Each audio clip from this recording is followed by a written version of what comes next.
이번에 포도나무와 가지라는 제목으로 함께 말씀을 나누기를 원합니다. 저는 고향이 제주예요. 제주에는 감귤이 많이 나죠. 근데 이제 감귤이 이제는 이제 육지에서도 이제 많이 나는 것 같아요. 우리 부모님은 이 귤 과수원을 했어요. 그래서 이것으로 우리 자식들을 공부를 시켰습니다. 이 귤 수확을 할 때 이 늦은 봄, 초여름에 이 전정, 가지치기를 합니다. 나무에서 가지를 잘라내죠. 보게 되면 거기에 귤들도 달려 있는 것을 보게 되는데, 잘린 가지에 붙어 있는 그 열매들은 함께 말라 죽습니다. 그래서 잘린 가지들은 말라 죽게 되는데 이제 불쏘시개가 되죠. 가지가 나무에 붙어 있지 아니하면 열매를 맺을 수가 없어요. 가지는 나무에 붙어 있어야만 그 가지에 열매를 맺을 수가 있습니다. 그래서 여름이 지나고 가을이 되면 이제 귤이 노랗게 익습니다. 귤을 수확하게 되는데, 어릴 때 저는 그 귤을 많이 먹어가지고 손도 노랗게 되었고 얼굴도 노랗게 된 적이 있습니다.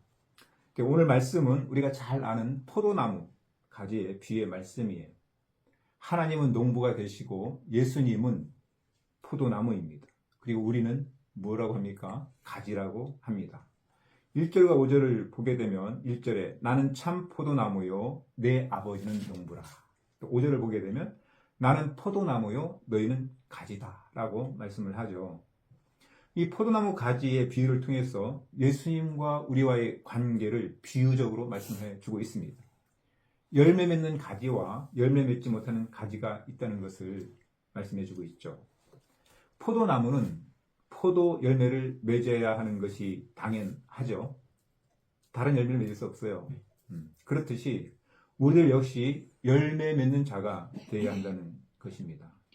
오늘 이 본문 말씀을 통해서 우리가 함께 이 열매에 대해서 생각하면서 말씀의 은혜를 나누기를 원하는데, 그러면 먼저 포도나무 가지가 열매를 맺으려면 어떻게 해야 합니까? 4절 5절입니다. 4절 5절. 자, 우리 함께 우리 용균 간단히 한번 읽어줄래요?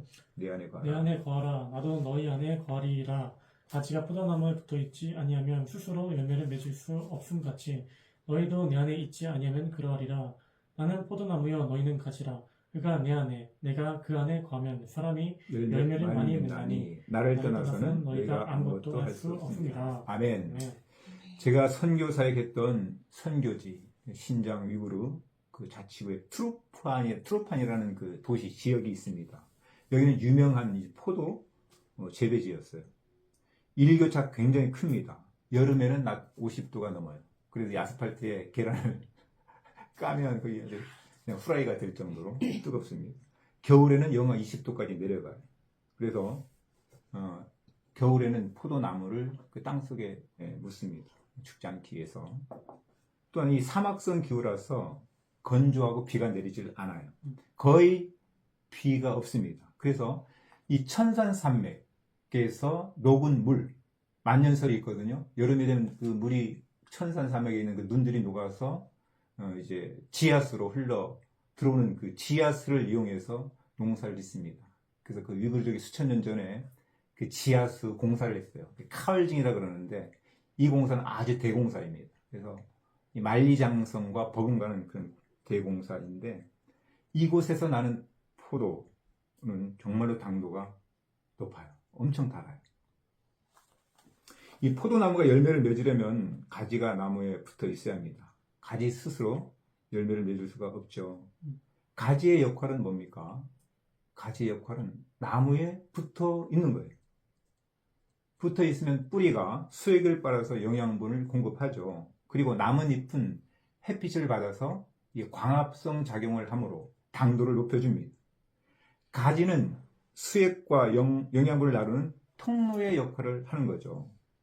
따라서 가지가 병들거나 상처를 입게 되면 그 나무의 좋은 열매를 맺을 수 있나요? 맺을 수가 없죠. 그리고 만약에 나무가 꺾이거나 끊어지면 열매를 맺을 수 있습니까? 없죠. 네. 반면에 가지가 나무에 붙어 있기만 하면 어떻습니까? 때가 되면 열매를 맺습니다. 이와 마찬가지로 우리가 예수님과의 관계도 동일합니다.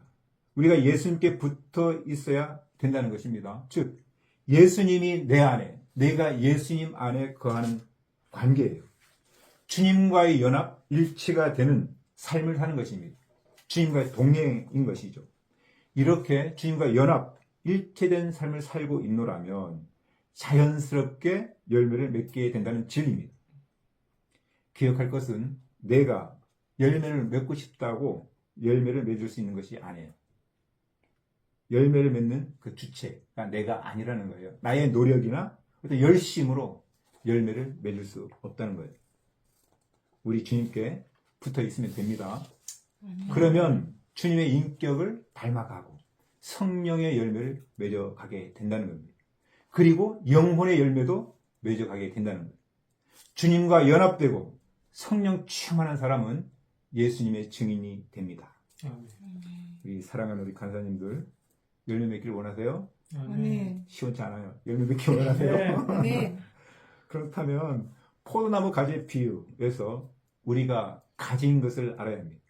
가지는 나무에 붙어 있으면 됩니다.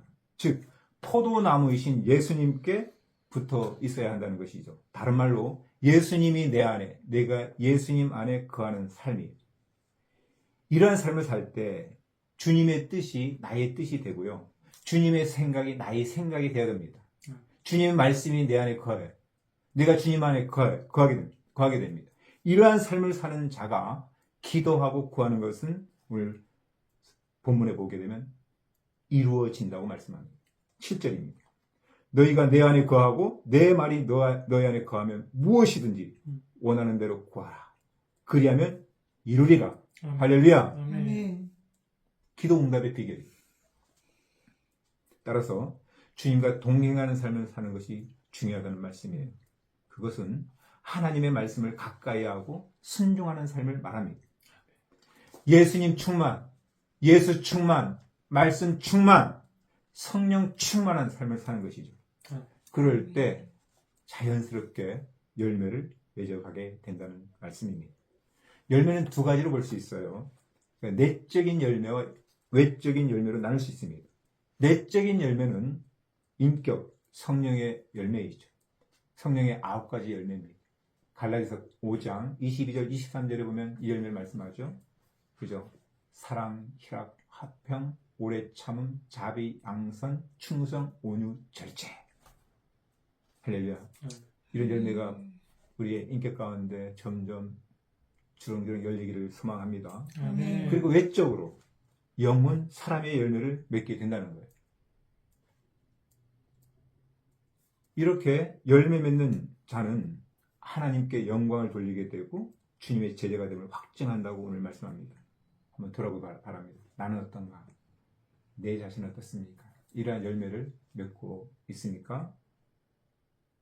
질문합니다. 8절입니다. 함께 읽어볼까요? 8절. 자, 시작. 너희가 열매를 많이 맺으면 내 아버지께서 영광을 받을 것이요 너희는 내 제자가 되리라. 아멘. 열매를 많이 맺으면 우리 하나님 아버지께서 영광을 받는다고 말씀합니다. 그리고 열매가 주님의 제자의 증거가 된다.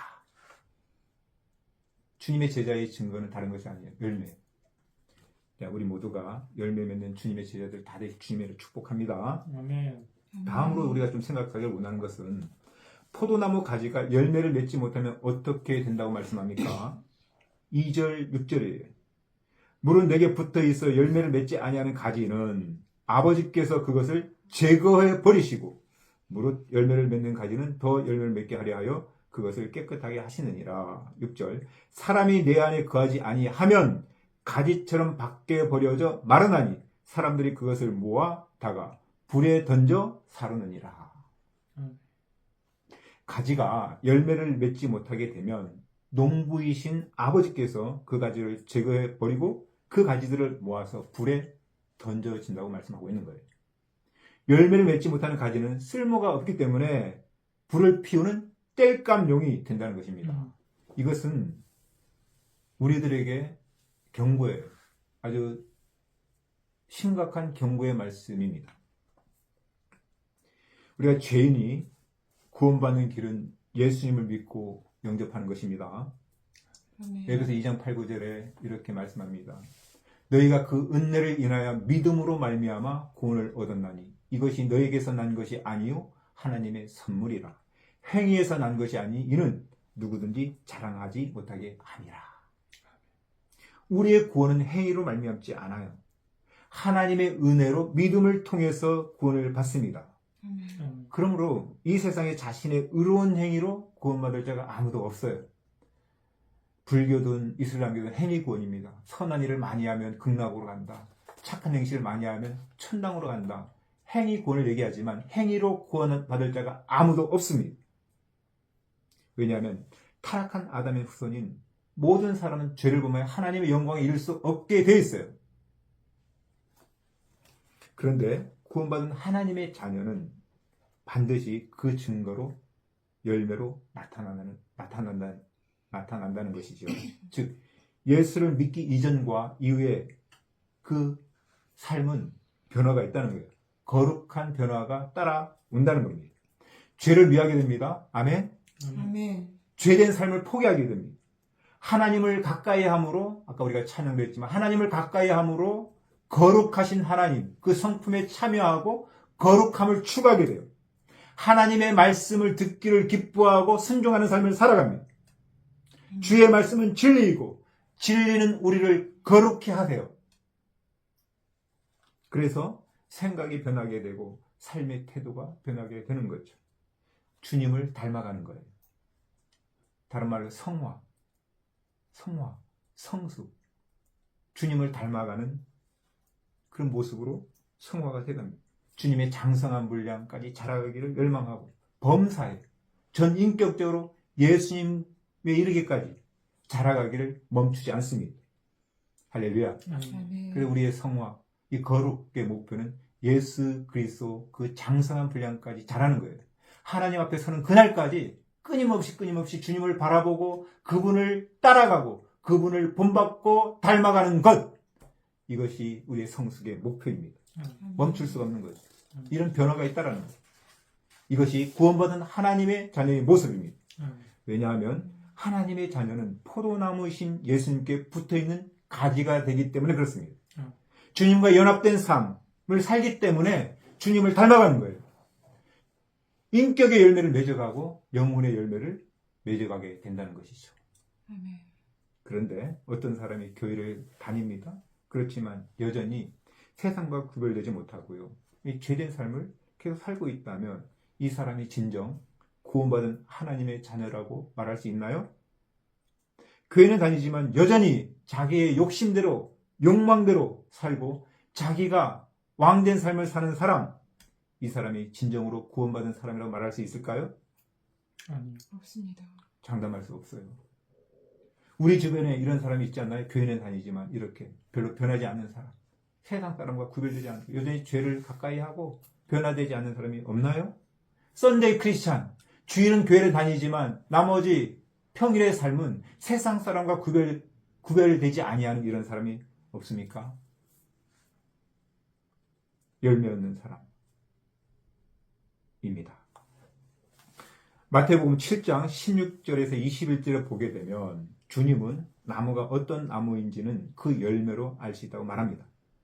좋은 나무에서 나쁜 열매를 맺을 수 없고 나쁜 나무에서 좋은 열매를 맺을 수 없다고 말씀해요. 아멘. 그리고 열매 맺지 못하는 나무는 찍혀서 불에 던져진다고 합니다. 오늘 말씀이랑 동일한 말씀입니다.